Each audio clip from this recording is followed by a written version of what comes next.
ಅನೇಕರು ಇದನ್ನು ವಿರೋಧ ಮಾಡ್ಬೋದು ಇದ್ದಂಥವರಲ್ಲೇ ನಮಗೂ ಯಡಿಯೂರಪ್ಪ ಇದ್ರಲ್ಲಿ ಅಂತೇಳಿ. ಆದ್ರೆ ಬದಲಾಯಿಸೋದು ಅನಿವಾರ್ಯ ಇದೆ ಪಕ್ಷಕ್ಕೆ. ಯಾಕಂದ್ರೆ ಪಕ್ಷ ಆರಿಸಿ ಬರಬೇಕಾಗಿತ್ತಪ್ಪ ಅಂದ್ರೆ ಹೊಸಬರಿಗೆ, ಜೊತೆಗೆ ಒಂದಿಷ್ಟು ವಯಸ್ಸಾದವರಿಗೆ, ಸೇವೆ ಮಾಡಿದವರಿಗೆ, ಪಕ್ಷಕ್ಕಾಗಿ ದುಡಿದವರಿಗೆ ಅವಕಾಶಗಳನ್ನ ಮಾಡಿಕೊಡ್ಬೇಕಾಗ್ತದೆ. ಆ ಕೆಲಸ ಆಗಬಹುದು ಅಂತ. ಅದಕ್ಕಾಗಿ ಎಲ್ಲ ಕಾಂಗ್ರೆಸ್ ನಾಯಕರು ದೆಹಲಿಗೆ ಹೊಂಟಿದ್ದಾರೆ, ಭೇಟಿ ಆಗ್ತಾ ಇದ್ದಾರೆ. ರಾಹುಲ್ ಗಾಂಧಿ ಅವರಿಗೆ, ಜೊತೆಗೆ ಮಲ್ಲಿಕಾರ್ಜುನ ಖರ್ಗೆ ಅವರಿಗೆ, ಇವೆಲ್ಲನೂ ಚರ್ಚೆ ಸಹಜದ. ಒಮ್ಮೆ ಇದು ಸಂಪುಟ ಚಿಂತನೆ ಶುರುವಾಯ್ತಪ್ಪ, ಚರ್ಚೆ ಶುರುವಾಯ್ತಂದ್ರೆ ಬಹುದಿನಗಳವರೆಗೆ ಜಕ್ಕೊಂಡು ಹೋಗುವಂಥದ್ದು ಸಾಮಾನ್ಯವಾಗಿ ಕಾಣ್ತಾ ಇರ್ತೀವಿ. ಇನ್ನು ಇದರಲ್ಲೇ ಯಾರನ್ನ ತೆಗಿಬೋದು, ಯಾರನ್ನ ಬಿಡಬಹುದು ಅನ್ನೋ ಸಹಿತ ಅಷ್ಟೇ ಕುತೂಹಲಕರ ಅದು.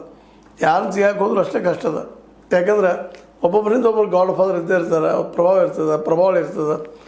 ಇಂಥ ಸಂದರ್ಭದಲ್ಲೇ ಯಾರನ್ನ ತೆಗಿಲಿಕ್ಕೆ ಹೋದ್ರೆ ತೊಂದರೆ ಆಗ್ತದೆ ಅನ್ನೋದು ಭಯನೂ ಇರ್ತದೆ. ಅಥವಾ ಪಾರ್ಟಿಗೆ ಹೊಡೆದು ಬಿಡ್ಬೋದು ಮುಂದಿನ ದಿನದಲ್ಲಿ ಅನ್ನುವಂಥದ್ದು. ಆ ಎಲ್ಲ ವಿಷಯಲ್ಲೇ ಏನೋ ಅವ್ರು ಮುಂದಿನ 2 ವರ್ಷಕ್ಕೆ ಹೊಸಬ್ರನ್ನ ತರುವಂಥದ್ದು ಈಗ ಅನಿವಾರ್ಯ ಸಿದ್ದರಾಮಯ್ಯರಿಗೆ ಆಗ್ಬೋದು ಅಂತ.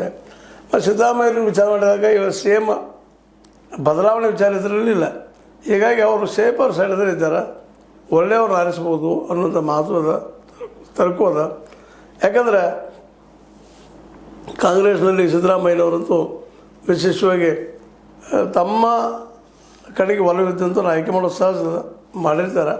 ಇನ್ನು ಈ ಸಂಪುಟ ರಚನೆ ಮಾಡುವಲ್ಲೇ ಈಗಾಗಲೇ ಸಂಪುಟದಲ್ಲಿ ಬೇಜಾರಂತ ಅನೇಕ ಹೆಸರುಗಳಿದ್ದಾವೆ. ಅವುಗಳನ್ನ ತೆಗೆದುಹಾಕುವಂಥ ಪ್ರಯತ್ನ ಮಾಡಲಿಕ್ಕೆ ಹೊರಟಿದ್ದಾರೆ.